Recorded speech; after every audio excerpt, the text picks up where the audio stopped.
saurara zani karanto faɗi nasiha ta iyaye ku bar yin mantuwa.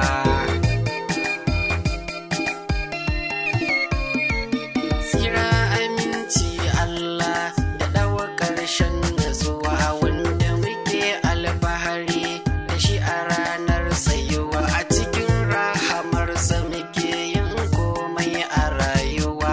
Alai sahabbansa na sanya ku ji ƙarshen natsuwa, duk wani aikin da ya karkace ki ba natsuwa.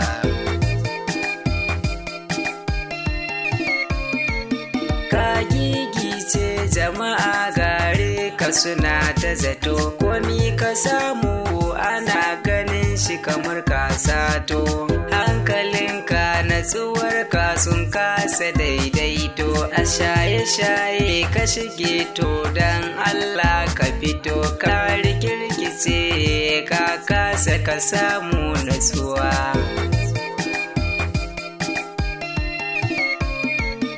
Ina tunanin kayar fita da kake sha da ruwa, ka sha ayo gobe ka sha ka kasa samun natsuwa. Karshe ka sha ko ka afa wai ka kora da ruwa, karshen ta dai a ganka ka samu matsala a kwakwalwa. Wallahi maganin barkar dai a fara dan uwa.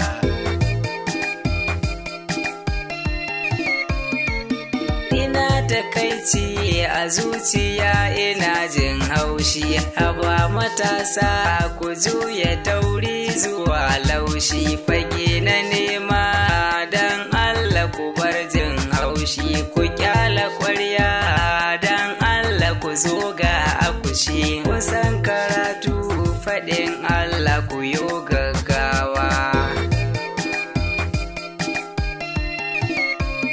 Ga idan ka sha ba ka iya ganin mutuncin kowa, babba da yaro duka ɗaya ne har ma da budurwa. Asilar shaye-shaye sai a ganka ka zama wawa, mai kunnayen kashi da bayan jin faɗakarwa. Duka itacen da yake kashe bai tamfarwa.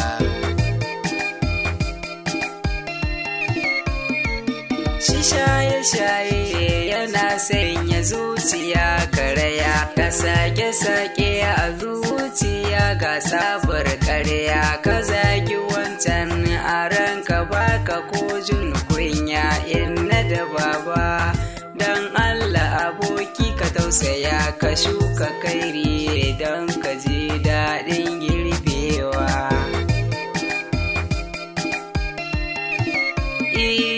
Ana ta gulmar ka makiyanka suna yi maka gwalo, ana ta jan haushi ma da an ganka ka bullo. Har yan yara ƙanana suna ta binka da kallo, kyakkyawar alaka dan Allah ka kullo. Yawan rigima ga iyaye ka bar jawo